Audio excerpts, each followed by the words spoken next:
Students, हम अपना 5th chapter देख रहे थे शिक्षा की विकास यात्रा। उसमें हमने राष्ट्रीय शैक्षणिक नीति 1986 वहाँ पर देखी थी। इसके बाद हम यहाँ पर देखने वाले हैं उपग्रह का उपयोग। उपग्रह का उपयोग यानी सैटेलाइट। उपग्रह यानी क्या? सैटेलाइट।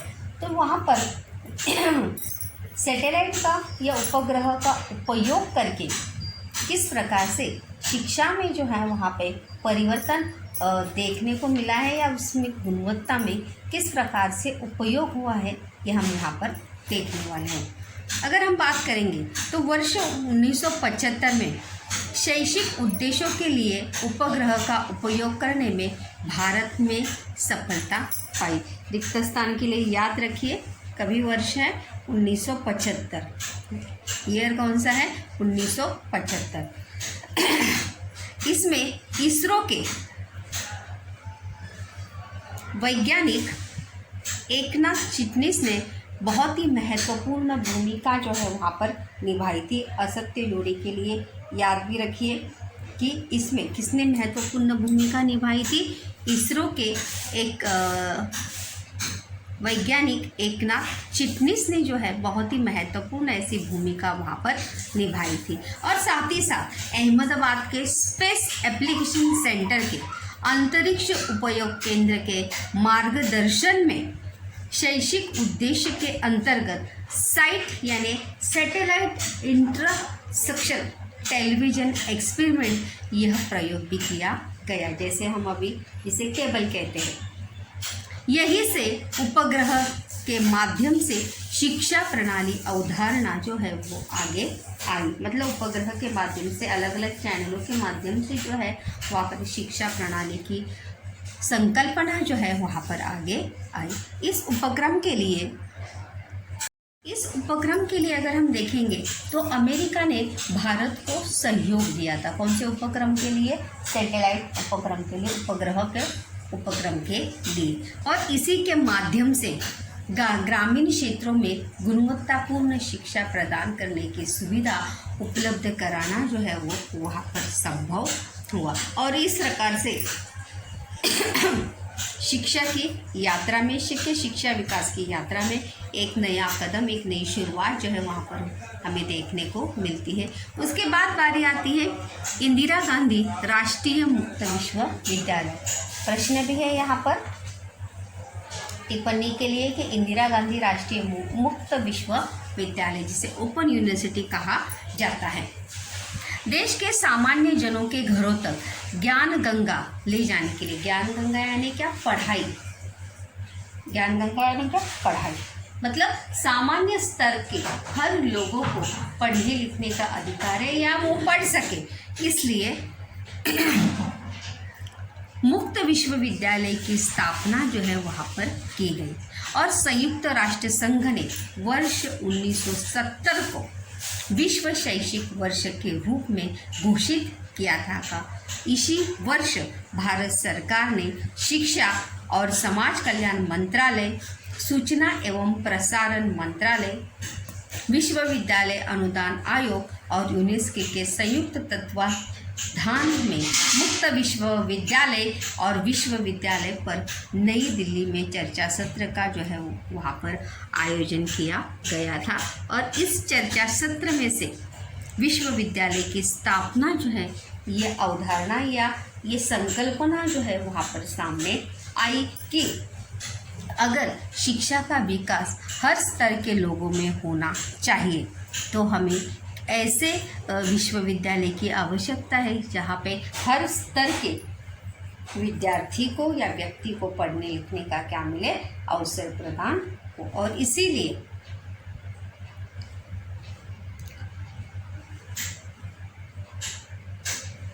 विश्वविद्यालय की संकल्पना जो है वो आगे आई। वर्ष 1974 में सरकार ने पी पार्थ सारथी की अध्यक्षता में एक समिति की समिति का गठन किया गया और उसके द्वारा दिए गए सुझाव और सिफारिशों के अनुसार 20 सितंबर 1985 को मुक्त विश्वविद्यालय जो है वहाँ पर अस्तित्व में आया। कब हुई विश्वविद्यालय? उसकी संकल्पना जो है 1970 में आई थी, लेकिन इसकी स्थापना जो है कब हुई थी? 20 सितंबर 1985 में वहाँ पर विश्वविद्यालय की स्थापना जो है वहाँ पर हुई थी। इस विश्वविद्यालय को इंदिरा गांधी का नाम जो है वो दिया गया, और ये विश्वविद्यालय जो है किसके नाम से जाना जाता है? इंदिरा गांधी राष्ट्रीय मुक्त विश्वविद्यालय के नाम से जो ये विद्यालय जाना जाता है। यहाँ पर अगर देखेंगे तो महाराष्ट्र के नासिक में वर्ष 1979 में यशवंतराव चव्हाण महाराष्ट्र मुक्त विश्वविद्यालय की स्थापना भी महाराष्ट्र में हुई थी। विश्वविद्यालय तो 1950 में हुई थी देश में, लेकिन महाराष्ट्र में 1979 में हुई थी, जिसका नाम था यशवंतराव चव्हाण महाराष्ट्र मुक्त विद्यालय। और ये ओपन यूनिवर्सिटी जिसे कहा जाता है, ये आज भी इस यूनिवर्सिटी के माध्यम से, इस विश्वविद्यालय के माध्यम से बहुत सारे विद्यार्थी जो है अपनी जो पढ़ाई बीच में छोड़ देते हैं या कॉलेज जाके पढ़ नहीं सकते, वो अपनी पढ़ाई जो है इस विश्वविद्यालय के माध्यम से जो है कंप्लीट कर रहे हैं। यहाँ पर देखो दिया भी है। जिन विद्यार्थियों को विश्वविद्यालय जो है मुक्त विश्वविद्यालय किन विद्यार्थियों के काम आता है या किन विद्यार्थियों को उसका फायदा होता है, कि जिन विद्यार्थियों को महाविद्यालय में विधिवत शिक्षा प्राप्त करना संभव नहीं हुआ, मतलब जो ऐसे विद्यार्थी जो कॉलेज नहीं जा सके या किसी कारणवश अपनी आर्थिक परिस्थिति के कारण, समय के कारण जो है जिन्हें कॉलेज में जाने का मौका जो है अवसर नहीं प्राप्त हुआ, उन्हें इस मुक्त विश्वविद्यालय में प्रवेश लेने हेतु योग्यता, आयु तथा अन्य नियमों को शर्तों में छूट दी गई। मतलब वहाँ पे उम्र जो है, उम्र की वहाँ पर कोई भी सीमा जो है वहाँ पर नहीं, एज बाउंडेशन जो है वहाँ पर नहीं है। आप मतलब अगर आपको पढ़ाई करनी है, आपको पढ़ना है, तो आप किसी भी उम्र में वहाँ पर एडमिशन जो है वहाँ पर ले सकते हैं और अपनी पढ़ाई जो है वहाँ पर कंप्लीट कर सकते हैं। ये मुक्त विश्वविद्यालय की क्या है, ये सबसे बड़ी विशेषता है।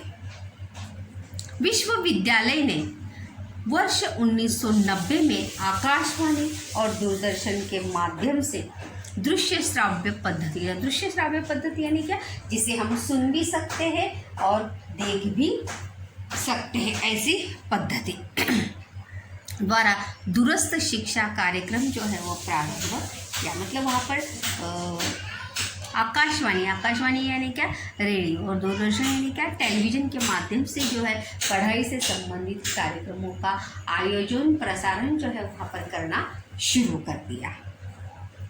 विश्वविद्यालय ने विभिन्न शाखाओं द्वारा 1000 से अधिक पाठ्यक्रम चलाए जाते, मतलब विविध पाठ्यक्रम वहाँ पर, पाठ्यक्रम यानी क्या, सिलेबस जो है वहाँ पर चलाए जाते, क्योंकि वहाँ पर एक ही तरीके के विद्यार्थी वहाँ पर पढ़ने आते हैं क्या, नहीं,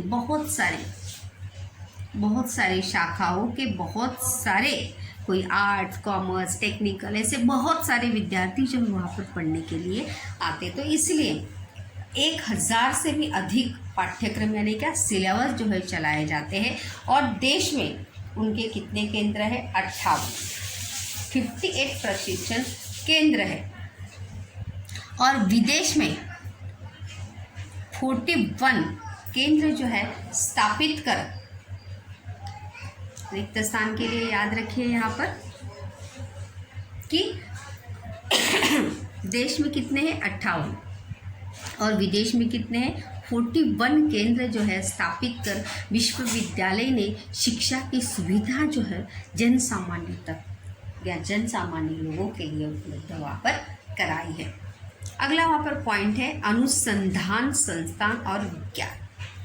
शिक्षा की विकास यात्रा में अगले पड़ाव पर हम देखने वाले हैं वो है अनुसंधान यानी क्या, खोज, इन्वेंशन, संस्थान यानी क्या, संस्थाएं, और विज्ञान मतलब विज्ञान से जुड़े अनुसंधान। स्वातंत्र्योत्तर समय में वैज्ञानिक अनुसंधान कार्य को बढ़ावा देना। स्वतंत्रता प्राप्ति के बाद देश के सामने क्या उद्देश्य था कि देश के सभी क्षेत्र में क्या हो, प्रगति हो, देश के सभी क्षेत्र का क्या हो, विकास हो। इसीलिए अगर ऐसा मानना था तो शिक्षा का क्षेत्र जो है इसमें पीछे रह सकता था क्या? नहीं, कदापि नहीं। तो इसलिए स्वतंत्रोत्तर समय में वैज्ञानिक अनुसंधान कार्य को बढ़ावा देने और अनुसंधान के लाभ सभी तक पहुँचे, उसका फायदा जो है सभी को हो, इस उद्देश्य से 1950 में council of scientific and industrial research संस्थान की स्थापना जो है वहाँ पर की गई। मतलब वहाँ पे उस अनुसंधान केंद्र की या संस्था का फायदा जो है देश के हर स्तर के लोगों को या विद्यार्थियों को हो। इसलिए 1900 रिक्त स्थान के लिए, असत्य जोड़ी के लिए याद रखिए कभी हुई थी स्थापना उसकी 1950 में। कभी हुई थी 1950। नाम क्या था? Council of scientific and industrial research संस्थान की स्थापना जो है वहाँ पर की गई, जिसमें भौतिकी विज्ञान, रसायन, औषधि विज्ञान, अन्न प्रक्रिया, खदान कार्य जैसे क्षेत्रों में अनुसंधान कार्य जो है वहाँ पर क्या हुए, प्रारंभ हुए, उसकी शुरुआत जो है वहाँ पर हुई गई। इन संसाधनों में होने वाले अनुसंधान कार्यों का लाभ भारत के उद्योगों को मिले। मतलब इन क्षेत्र में जो अनुसंधान हो इसका फायदा जो है किसे होना चाहिए? भारत के उद्योग धंधों को जो है वहाँ पर होना चाहिए, क्योंकि उसकी भी प्रगति उसके साथ साथ हो। और इसी के लिए औद्योगिक संस्थानों के साथ अनुबंध किए गए। अनुबंध यानी क्या? करार किए गए, जैसे हम कहते हैं ना कॉन्ट्रैक्ट करना, अनुबंध करना। परिणाम स्वरूप भारत का आयात कम हुआ और विदेशी मुद्रा जो है, विदेशी मुद्रा की बचत हुई। जो दूसरे देशों से जो हम चीज़ें वस्तुएं मंगाते थे वो क्या हो गई? कम हो गई। जाहिर सी बात है विदेशी मुद्रा की क्या हो गई? बचत हो गई। मतलब उन वस्तुओं के लिए जो हमें पैसे खर्च करने पड़ते थे वो पैसे अभी खर्च करने नहीं पड़ रहे थे। और इस संस्थान ने मौलिक अनुसंधान को ज़्यादा से ज़्यादा क्या किया है? प्रोत्साहित किया है। उच्च शिक्षा प्राप्त करने हेतु विदेशों में गए हुए विद्यार्थियों को भारत में लौटा लाने में इस संस्थान की प्रयोगशालाओं ने महत्वपूर्ण भूमिका निभाई थी। मतलब जो विद्यार्थी दूसरे देश गए हैं पढ़ने के लिए, उन विद्यार्थियों को अपने देश में लाने में इन संस्थान ने बहुत ही महत्वपूर्ण ऐसी भूमिका वहाँ पर निभाई है। देखिए कौन कौन से अनुसंधान वहाँ पर किए हैं। इस संस्थान ने मतदान प्रक्रिया में उंगली पर लगाई जाने वाली स्याही, जो इंक जो है वोटिंग के समय देखो उंगली पर लगाई जाती है, वो टाइफाइड, हाथी रोग, क्षय रोग की औषधियाँ बनाई उन्होंने। जो संक्रामक बीमारियां थी, जिन बीमारियों से देश त्रस्त था, बहुत सारे लोग पीड़ित होते थे, ऐसे संक्रामक बीमारियों के औषधियों का निर्माण भी इन्होंने किया। जल शुद्धिकरण का तकनीकी विज्ञान, पानी के ऊपर प्रक्रिया करके किस प्रकार से पानी को जो है वो शुद्ध अशुद्ध पानी को किस प्रकार से शुद्ध कराया जा सकता है, ऐसा तकनीकी विज्ञान। बांस उत्पादन के लिए लगने वाली अवधि को कम करना, जैसे कार्य की बांस यानी क्या? बांस की लकड़ी जो है। फिंगर प्रिंटिंग विज्ञान, भारत में सबसे पहले उपयोग में लाना। प्रिंटिंग जो छपाई है वो। अंडमान में आदिवासियों का जनुकीय अध्ययन कर वे जनजातियां 60,000 वर्ष प्राचीन है इसे सिद्ध करना।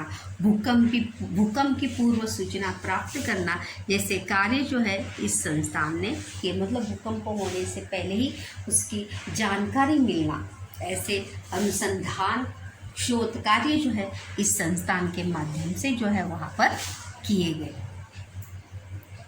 कड़वी नीम का कीटनाशक के रूप में उपयोग करना। कड़वी नीम यानी कि नीम का जो पेड़ है, बहुत ही औषधि होता है, भले ही कड़वा होता है लेकिन क्या होता है, औषधि होता है। और साथ ही साथ कीटनाशक भी होता है, जिसका उपयोग देखिए हमारे स्किन के बहुत सारे रोगों को दूर करने के लिए, घाव को ठीक करने के लिए, घाव को ठीक करने के लिए हल्दी का उपयोग करना। हल्दी जो है, जो जिसे हम एंटीसेप्टिक कहते हैं, जो घाव पर लगाने के बाद घाव जो जल्दी भर आता है। चावल की विभिन्न प्रजातियाँ, चावल की जो है बहुत सारी जातियाँ जो हमें देखने को मिलती हैं, अनगिनत, जिनके नाम भी हम जानते नहीं, ऐसी बहुत सारी चावल की जातियाँ जो है वो हमें देखने को मिलती हैं। संदर्भ में स्वामित्व, पेटेंट यानी उसका अधिकार, मतलब उस चावल के ब्रांड को या उस जाति को हमारे देश के अलावा और कोई जो है उसे उसकी बिक्री जो है वहाँ पर कर सकता नहीं, उसे कहते हैं पेटेंट।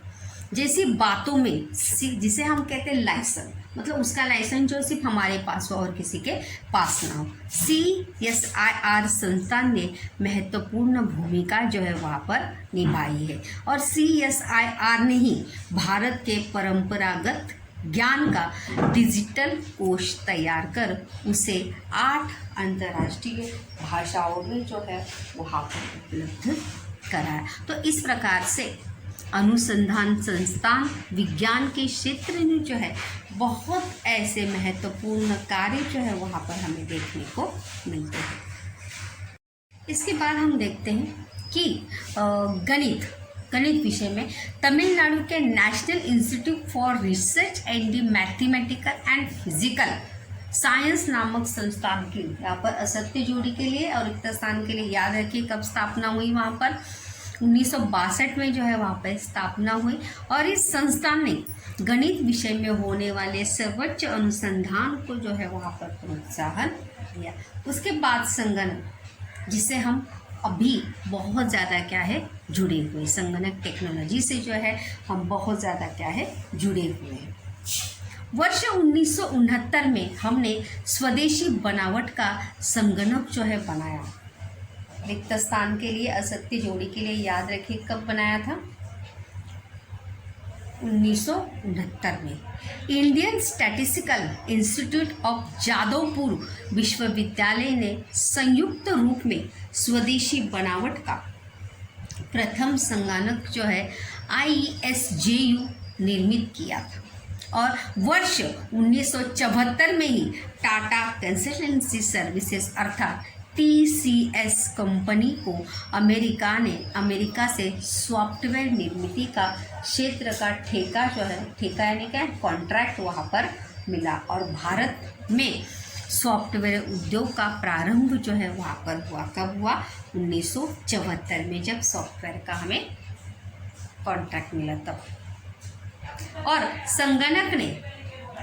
संगणक के कारण वैज्ञानिक अनुसंधान को जो है क्या हुई, गति प्राप्त हुई, क्योंकि कंप्यूटर के माध्यम से, संगणक के माध्यम से बहुत ज़्यादा जानकारी जो है हमें जल्द से जल्द क्या होने लगी, प्राप्त होने लगी।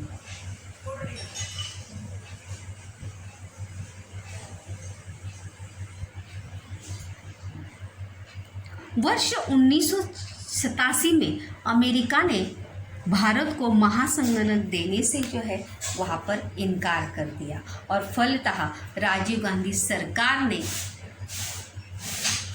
स्वयं महासंगणक विकसित करने का वहाँ पर निर्णय जो है वहाँ पर ले लिया। और वर्ष 1988 में केंद्र सरकार ने पुणे में centre for development of advance computing सीटिंग अनुसंधान संस्थान की स्थापना की, और वर्ष 1991 में डॉक्टर विजय भटकर के मार्गदर्शन में परम 8000 इस महासंगणक की क्या की गई, निर्मित जो है वहाँ पर निर्माण जो है वहाँ पर किया गया। भाभा एटॉमिक रिसर्च सेंटर, जिसे हम BARC के नाम से जो है वहाँ पर क्या करते हैं, जानते हैं। किसके नाम से जानते हैं, BARC के नाम से जो है हम वहाँ पर उसे जानते हैं। इस संस्थान द्वारा nuclear physics, solid state physics, spectroscopy, chemical and life sciences जैसे विभिन्न विषयों में असाधारण अनुसंधान कार्य जो है वहाँ पर क्या हुए थे, प्रारंभ हुए थे।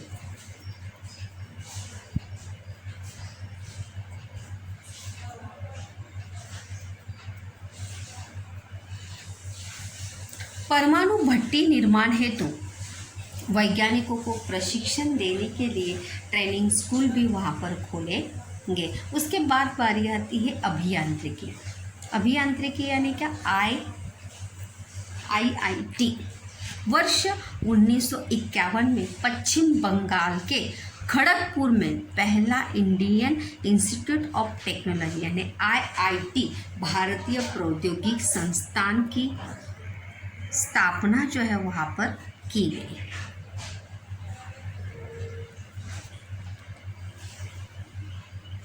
जिसके माध्यम से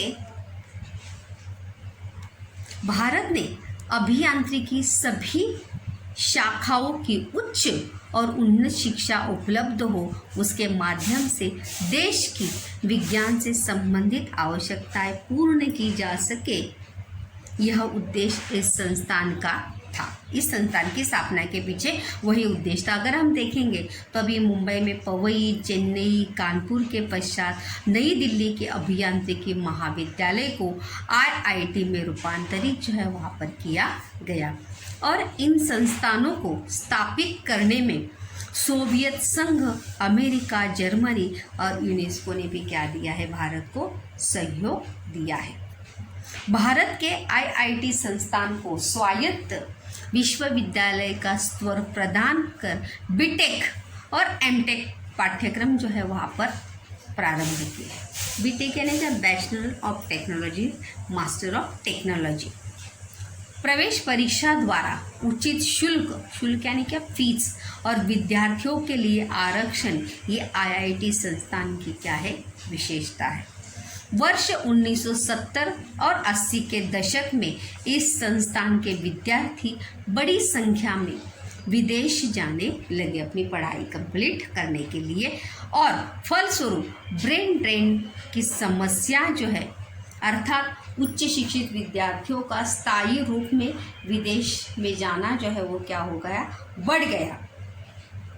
और वर्ष 1990 के बाद इसी स्थिति में बदलाव लाने के लिए वर्ष 1994 में गुवाहाटी, असम और 2001 रुड़की में IIT संस्थान की क्या की गई, स्थापना की गई विद्यार्थियों को रोकने के लिए। इसके बाद आती है बारी इंस्टीट्यूट ऑफ मैनेजमेंट, MBA जिसे कहते हैं।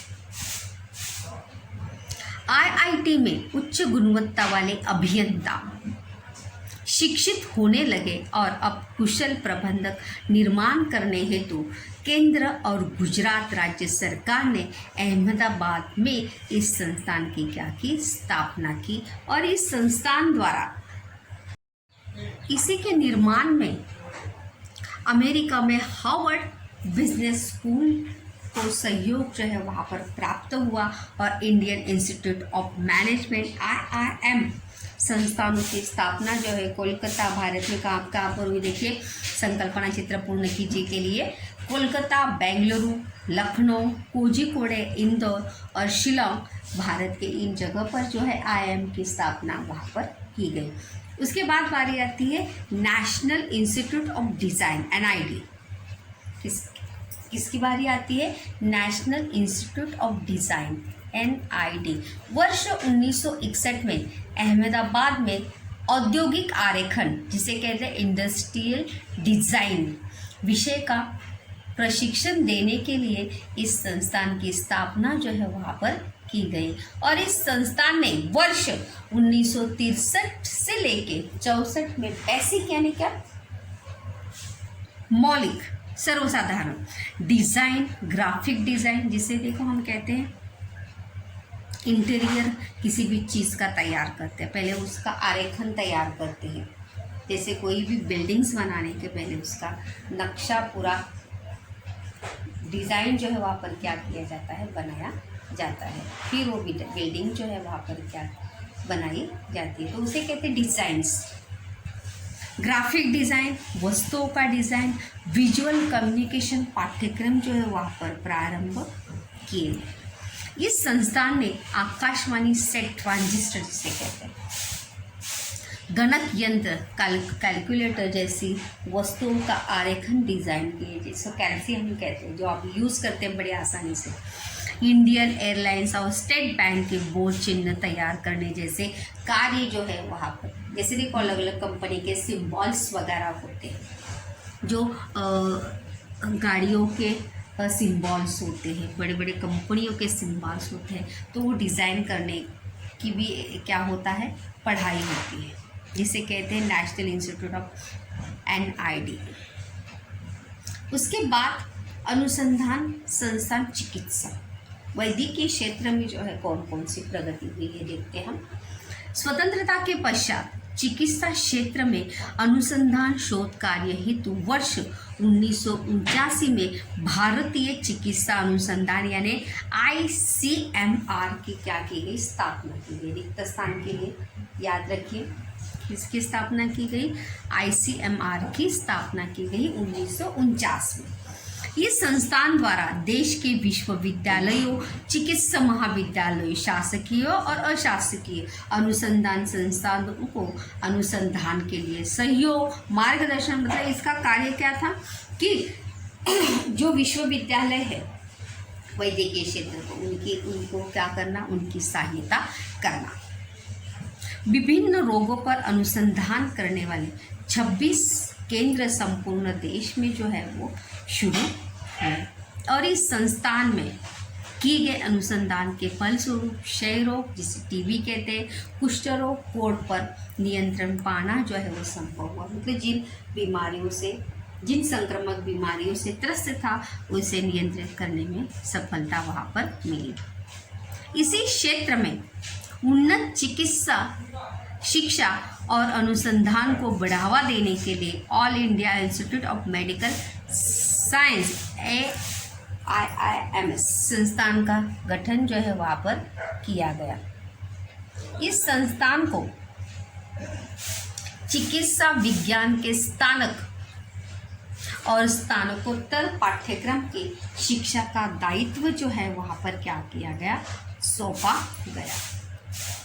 चिकित्सा विज्ञान के अधिक संकायों